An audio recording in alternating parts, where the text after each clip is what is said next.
Bienvenue Thibaut Deschamps, vous êtes secrétaire général de l'IRFO, c'est l'Institut des rencontres de la forme. Vous organiserez le 28 janvier à 18h à Marcq-en-Barœul un after-work autour d'un sujet intéressant qui est celui du bien-être des collaborateurs dans une entreprise. Et ça passe notamment par le sport. Vous avez des informations intéressantes là-dessus ? Bonjour, écoutez, merci de nous recevoir. Avec plaisir. C'est un événement innovant à l'initiative de l'Institut des rencontres de la forme, en lien avec la métropole européenne de Lille et AG2R La Mondiale, qui veut mettre un petit peu le sport, marier le sport et la RSE. On pourrait dire que ce sont deux choses très différentes. Responsabilité sociétale des entreprises, tout à fait. Et aujourd'hui, il est démontré que faire de l'activité physique ou sportive dans une entreprise, je ne parle pas forcément de sport uniquement, c'est bénéfique pour le salarié, c'est bénéfique pour l'entreprise et c'est bénéfique pour la société en général. Bien sûr. Alors, des chiffres très concrets. Aujourd'hui, pour le salarié, c'est 3 ans d'espérance de vie en plus et une diminution de 6 ans par rapport à l'âge de survenue de dépendance. Ah, c'est énorme. C'est énorme, donc c'est concret. Pour l'entreprise, c'est jusqu'à 9% de productivité en plus et jusqu'à 14% de rentabilité en plus, avec une diminution concrète de l'absentéisme. Et puis enfin, pour la société, c'est plus de 300 euros d'économie de frais de santé.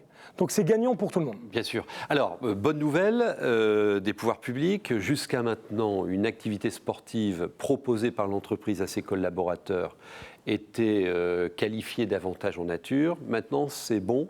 Le dispositif est sorti. Je peux proposer du sport à mes collaborateurs sans que ça ne coûte à l'entreprise. Tout à fait. L'État, et à l'initiative du ministère des Sports, a fait valider le principe depuis la mi-décembre 2019, donc c'est tout récent, que vous proposez de l'activité physique dans votre entreprise, ça n'est pas taxable, avec des cotisations sociales, ça n'est pas considéré comme un avantage en nature. Donc que ça soit une salle de musculation implantée avec un peu plus d'équipement, ou même simplement un cours. Alors l'autre volet de votre initiative, c'est d'emmener les entreprises à s'intéresser à la planète sport. On va recevoir les Jeux Olympiques en France et aussi dans notre région en 2024. Alors c'est l'occasion pour vous de dire à l'entreprise, intéressez-vous à cet univers, incluez des sportifs et des sportifs de haut niveau dans l'entreprise. Ça vous servira et ça pourra servir à l'extérieur. Expliquez. C'est tout à fait le lien et l'ambition qu'on veut se donner avec cet after-work de la forme, à travers cet engagement RSE, de responsabilité sociétale dans une entreprise, qui peut être à la fois sur un sujet, comme nous l'avons dit à l'instant, de bien-être, de qualité de vie en entreprise via l'activité physique, la mobilité dans l'entreprise, mais ça peut être aussi de soutenir l'excellence sportive de son territoire. Comment concrètement ? Voilà. Quoi de mieux, par exemple, qu'un sportif de haut niveau pour raconter une belle histoire, pour faire un peu de communication corporate dans mon entreprise.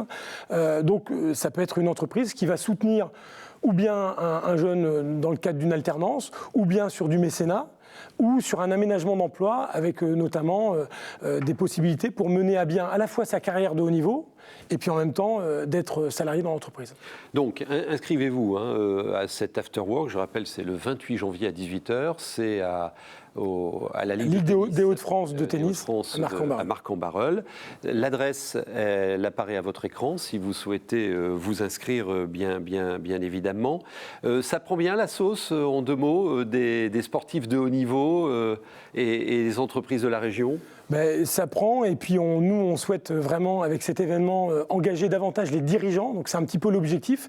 Les dirigeants doivent être sensibilisés pour engager ensuite de manière vertueuse à la fois leur entreprise, les salariés, et puis on a une chance absolument fabuleuse, à la fois parce que nous sommes en année olympique en 2020 à Tokyo, et puis en 2024, l'héritage des Jeux Olympiques, 5 ans avant, jusqu'à 20 ans après, est tourné autour du sport santé et de la forme. Et si je peux parler ainsi, l'idée c'est d'accueillir l'excellence du monde en 2024 avec une France et une région en pleine forme. Merci beaucoup. Alors adoptez un sportif et surtout faites du sport dans l'entreprise. Rendez-vous le 28 janvier, 18h à Marcq-en-Barœul. Merci de votre attention et à bientôt.